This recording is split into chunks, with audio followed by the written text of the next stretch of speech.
Ladies and gentlemen, welcome back to another episode here on the wonderful, decidedly vanilla SMP with me, Vanillaraccoon. Heyo!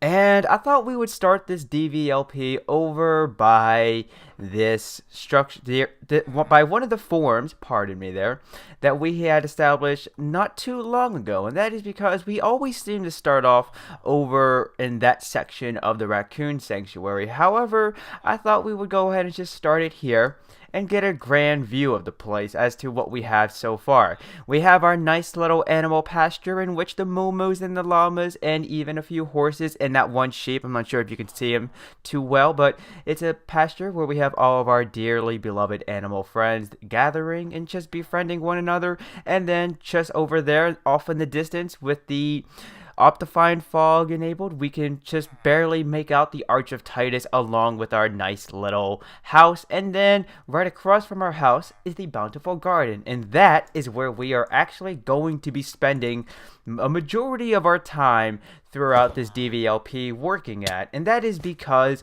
not too long ago during a Twitch live stream, I actually did some work over here. And in the event that you missed that live stream, let's just go ahead and actually put the pearls off in our inventory so we don't accidentally cast them into the wind and see where we land. And let's just go ahead and grab our golden carrots and place them in our offhand. But you may also, before I go ahead and show you all what's changed with the Bountiful Garden, you may have noticed that we have some snow lingering around, and that is because aside from using the splendid A Little Taste of Germ Winter Edition resource pack to let it look like winter has come and settled in at the Raccoon Sanctuary, I also wanted to actually get some real snow going on within this area, and so I decided to place some snow golems down, and that way then wherever they walk, snow may follow it within their footsteps and grace this land with such thing.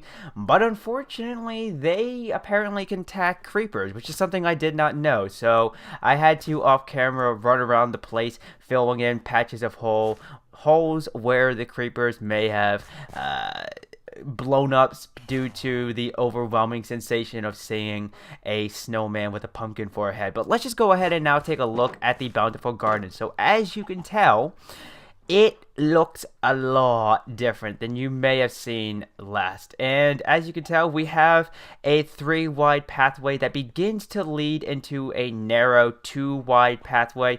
And I like this. I'm not going to extend the width for this section of the pathway to be 3-wide. I'm just going to leave it as it is. And this is something that I had talked about during my Twitch live stream, where I said I did not want to have just a linear farmland. I wanted to have multi-levels, and one thing I was considering on doing, I think that's more appropriate grammar right there. Oh, hello there, chicken in the wall. One thing I was actually thinking of doing was digging up this land right about here, so then we can have some more of our not so linear farmland action going on. And let me just go ahead and grab my builder's beginner's chest, so then I can go ahead and grab my stone. And what I think I'm gonna do is just something like this. Now obviously well, actually, you know what, hold on, let me take a moment to think about this. Obviously the stone is not going to stay. It is actually, I think I am going to have to lower this down by one more block level, and you're going to see why in a moment. But I'm going to just lay down some stone so that way it can help us get ready to place down our cobblestone and gravel, because a good portion of our pathway will be, in fact, be composed of said materials. materials. That way then we can go ahead and utilize this resource pack. Do I have gravel on me? Hold on a second. Floral pieces. If I had gravel, it would be in here, but I don't. Alrighty then. Well, what I'm going to do is I'm just going to begin to sprinkle in some cobblestone. And as I get a better look at this, I think what I want to do is where the not so vibrant shade of gray is at is where I'm going to be laying down my cobblestone, so that way we can have a good portion of this pathway be composed of gravel, because this is after all going to be a farmland and I don't want to place down too much cobblestone. If I were to place down any cobblestone within this area, it's most likely going to be to give shelter to any little chickens that may roam around, because as you may be able to hear, we do have at least one chicken within the vicinity. He's fairly close. Oh, there's the little bugger. Oh, there he is, right over there. And that way then, in the event that if it starts to rain in this portion of the server, then our dearly beloved chicken friends won't have to worry about getting their feathers all wet and then be a wet chicken, because no one likes their chicken wet. Actually, no, I think it's turkey that people don't like dry meat from a turkey. Anywho, I digress. So I think, you guys, what I'm going to go ahead and do is I'm just going to quickly run over to the Raccoon Building Company, get some more resources that I will need to continue this pathway, and then I'm just going to do a little bit of off-camera work trying to figure out where I'm going to place the various plant beds, so then we can hopefully grow every single crop that there is to grow in Minecraft within this bountiful garden. But if we have to, then I suppose we can just go ahead and establish little farm beds around the surrounding perimeter of the bountiful garden. That way then we can still at least harvest every single crop there is in Minecraft. And it's also getting to be dusk, so that's definitely my cue to go ahead and take a quick commercial break. So I'll see you guys in a moment. It's a brand new day here on the wonderful Decidedly Vanilla SMP, but as I continue to look around this section of the Raccoon Sanctuary, I can't help but get a subtle feeling that it's a little bare. And what I mean by that is maybe we could plant a few more trees and then even apply some overgrowth around it. But let's go ahead and take a look as to what I've done off camera.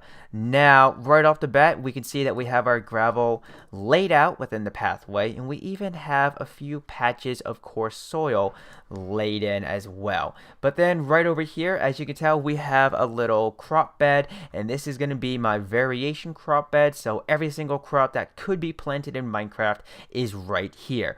And then right down here we have this little pen-like area, and this is where I'm going to be housing my chickens, so that way we can go ahead and take a peek at them and they can take a peek at us, and we can even hop in the pen. But alas, they will not be able to hop out, because I'm thinking of actually probably laying down some fence gates in this area and then placing a pressure plate right where that gravel block is at. But we also have some leaf blocks scattered about, but also with the leaf blocks, we have a dark oak sapling. Now, me thinking for this one was, we've seen people use leaf blocks and even take flower pots and place saplings, various flowers, and other floral pieces within them to act as decorational pieces or even as overgrowth. But how often do you see people using saplings? Now, obviously, if we were to take a oak, spruce, and birch sapling and place one down by itself, it will eventually grow into a tree. And that is something that I really didn't want for this small area. I just wanted to be able to take a sapling and place it down and not have to worry about it growing into a tree. And when it comes to the saplings that I can do that, it's either going to be a jungle sapling or a dark oak sapling. But jungle saplings would look a little out of place in my own personal opinion, so I thought, you know what, let's go ahead and use dark oak and let's just see how it looks, walk around a few times and let it grow on us, and if it doesn't, then we can just easily remove them and stick to the traditional methods of applying overgrowth by using leaf blocks and placing down flower pots and then throw a sapling or a flower into them. Also, I want to quickly point out that we got Purple Eyes with us on the server. Purple Eyes took a brief hiatus from YouTube due to IRL, and that's always a perfectly excusable reason because IRL should always come before YouTube. But I just wanted to go ahead and throw that out there to all my viewers who are also a fan of him, that he's back on the server. So I think what I'm going to do at this point is I'm just going to begin to take some bone meal and do a little bit of a bone meal job around the place, and then try and get some more life popping in this area. So I'll see you guys in a moment. Well, some more progress for the Bountiful Garden has been applied, and I gotta say, the pathway that leads up to it is starting to look even more enchanting. But I think I will eventually down the line plant a few more trees and establish a little more overgrowth, just so then we can build the atmosphere leading up to the place. But as you can tell, I went ahead and removed, well, not removed, I relocated the dark oak saplings from where they were originally placed, and I also picked up the dark oak leaf blocks, and I think I'm gonna place them down, but for now at least I'm going to leave this as it is. And I think I'm going to call this a project because I'm really doing my best to do as minimal work as I can so that I can have a simple but beautiful looking project or build, because I know from time to time I can get oh god, no, the chicken escaped. I know from time to time I can get a little carried away with my build to the point where I may actually get a little frustrated and decide to completely disregard the build or project, whatever the case may be. And that's not always not in my own opinion, it's not always a good thing. It's never a good thing to have that mindset, because then it could limit you from what you potentially could do. So I don't want to shoot myself in the foot any longer is what I'm trying to say with that. But let's just go ahead and take a look. Now we have a stray pathway that leads off to the side to this little chest area, and then right beside the chest we have a flower pot that I'm probably gonna leave empty because I don't want to get in the habit of, okay, if we place down a flower pot, then it needs to have something in it. I think I'm just gonna leave a few of them empty. But I thought to myself, you know what? In this little open block space, I feel like we could apply a little we could apply a little overgrowth. And I sat here thinking, well, maybe we could place a tiny grass bit, or maybe a double tall grass bit like the one over there. Oops, not there we go, like the one over there. But then I thought, no, that really wouldn't do it. So then I thought, well, what about a leaf block? But then, as I said in the previous segment, we've seen that before, and I don't want to do the same thing over and over and over again, or at least become complacent where if I were in this particular situation go, all right, if a grass bit or a double tall grass bit won't do, then it has to be a leaf block. No. So I thought this would be a great opportunity to utilize this new purpose of placing down a dark oak sapling, or maybe in a different type of project we could place a jungle sapling, one that does not grow into a tree by itself, one that would need more than just one sapling in order to grow a tree. But I think this is really starting to look really, dare I say, mystic? I don't want to say mystic, considering the original theme for the Raccoon Sanctuary was to be in the classical spectrum, which I think I've done a decent job sticking to.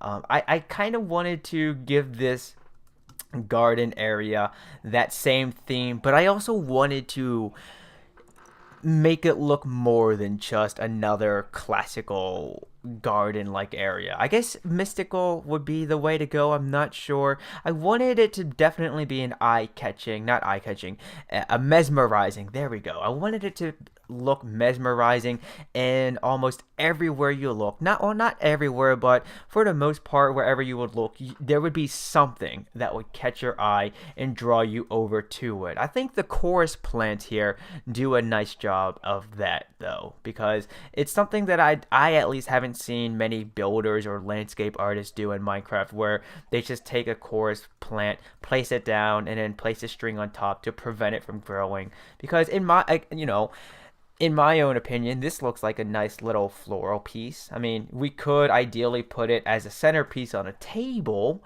but that's for another project or build. I'm just trying to stick with this. So I think my favorite feature of this garden area overall is the little waterfall that we have right here. I mean, we have a mixture of crops growing, and then we even have sugarcane, but it's like from this point of view right here, in between these two cobblestone slabs, just looking at the chorus plant and then going into theater mode. It just looks, dare I say, enchanting. I know I'm saying those enchanting and mystic quite a lot in this segment, and I'm doing my best not to, but now that I'm actually starting to look around and see what it is that I've done here, I'm just really, I guess this is what you could say being proud of your art would sound like from your perspective, but for mine, this is what it feels like. And you know what? That is going to do it for this project area. I don't want to do any more. I'm trying to do as minimal work as I can so things could look fairly simple but be beautiful within itself. Now it's just a matter of relocating this ender chest because, like I said, it's not going to stay right there. Let's be careful not to break our crop, and let's just go ahead and hop on down. So where we're going to place this ender chest, I want it to be fairly accessible, but I don't want it to be obnoxiously in the way. So I think what I'll do is, wow, that's really, it's, jeez. Could we place it? No, because I want to have that little open space just to walk to. Why don't we go ahead and just place our ender chest over here in this corner so it's not in the way of anything, but it's not too far off to the side where we'll have to create a stray pathway that leads up to it. So I think that's overall going to do it for this DVLP. Be sure to let me know in the comment section what your favorite feature of the Bountiful Garden is. Is it the chicken pen area that we have? And also one thing I would like to point out, even though we only have, I think, 6 in total chickens here, they are producing eggs out of the wazoo. I mean, it's almost like every minute they're going to produce 3 to 7 eggs. So it's a little odd. I don't remember the egg laying time frame for chickens in Minecraft to be that frequent, but hey, more eggs, more cake to be made. But yeah, feel free to let me know in the comment section below what your favorite feature of the Bountiful Garden is. Is it the chicken pen? Is it mine, where it's this perspective on the, not perspective, is it this this view of the water fountain with the various crops and the tree growing beside it? Is it just something as simple as the variation crop bed that we have right here? Is it this simple little pathway that lingers around the whole Bountiful Garden? Or is it even the multi-level pieces that we have within the garden area, so it's not completely linear?